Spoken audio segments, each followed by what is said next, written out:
Welcome back to Daytime Ottawa. This can be a very difficult time. You know, we've been celebrating and talking about wonderful holiday concerts and theater and, you know, wine and beer pairing on the show today. But for those that have lost a loved one, it can be a very difficult time. And my next guest is going to speak on that specifically around this time of year and beyond. But I'm joined by the chair of the board of the Bereaved Families of Ontario Ottawa Region, Micheline Lepage, joining me. Micheline, welcome to the show. Great to have you here. Thank you so much for having us. It's a pleasure. Let's talk about Bereaved Families of Ontario Ottawa Region. What is it that you do? What's your vision as an organization? Bereaved Families of Ottawa, we call it BFO Ottawa, started in 1974. We've been around for over 40 years, providing peer-to-peer grief support to people who have lost a loved one.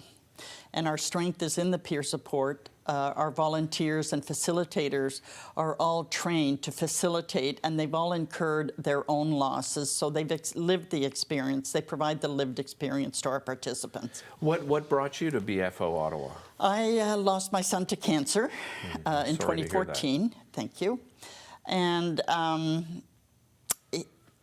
I took part in the BFO programs. I took the closed group, I attended their drop-in sessions, then I spoke at an event, became a facilitator, became a board member, and now I'm chair of the board. And for me, it's about giving back to an organization that helped me through my loss, helped me in my journey, and to put meaning to the loss of my son.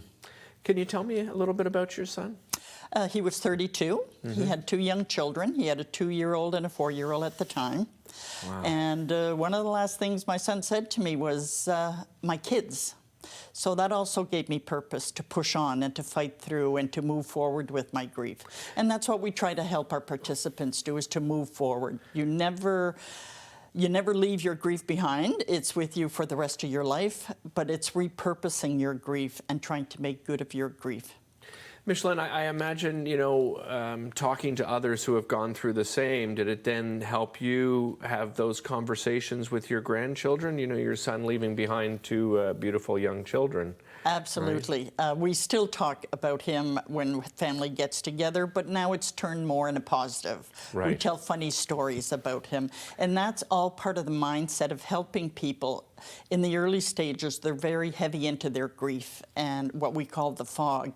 So it's trying to untraumatize yourself and to look at the positives. And yes, he was only 32 when he died, but at least I had him for 32 years. Right. So it's trying to look at it in a different way. Look at your life as in a different way. And now I live my life for, not just for me, but for him as well. Yeah, and I guess we all grieve in different ways. Was that important to you in going through your own grief to have a better understanding that you know, there's no one way to grieve. Everybody grieves in a different way? Everybody grieves differently. Men grieve different than women.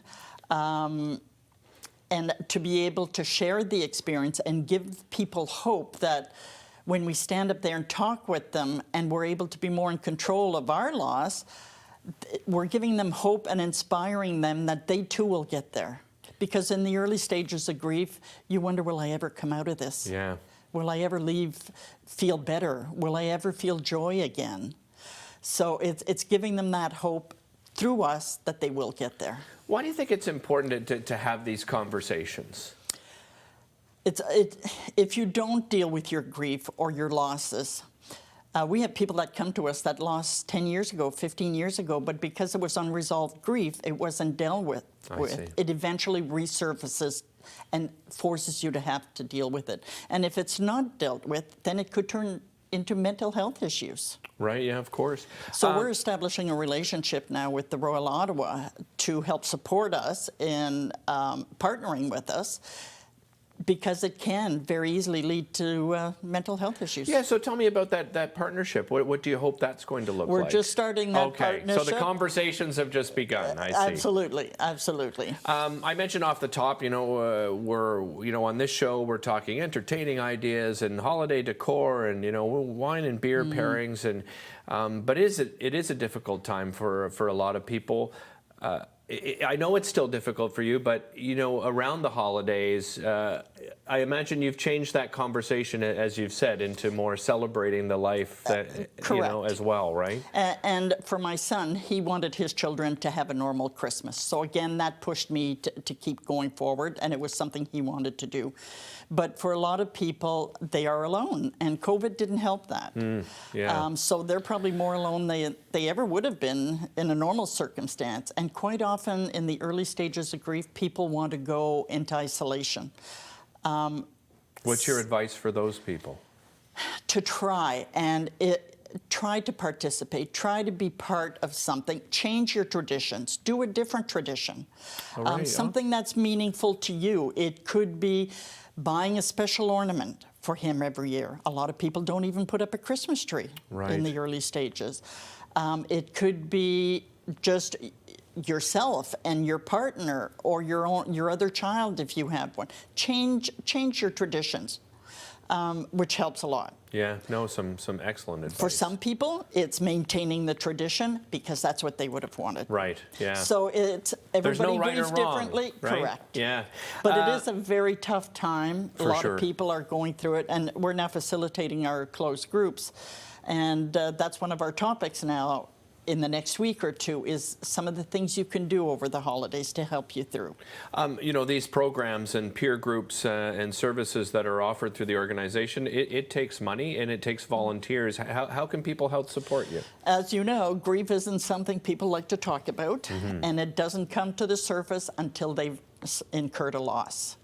And that's why for us, getting funding is very difficult because a lot of the money goes to research, to children's organizations. So getting funding for us is a challenge. So we're still pushing that fight. We continue to apply for grants, and we're hoping our relationship with the Royal will help that. But we've been existing primarily on donations from our participants. We have gotten a little bit of grants, but smaller amounts. And volunteer opportunities are always there. And I'll just thank you so much for being here, Micheline. Really appreciate it, and encourage you to visit the website. We'll be right back.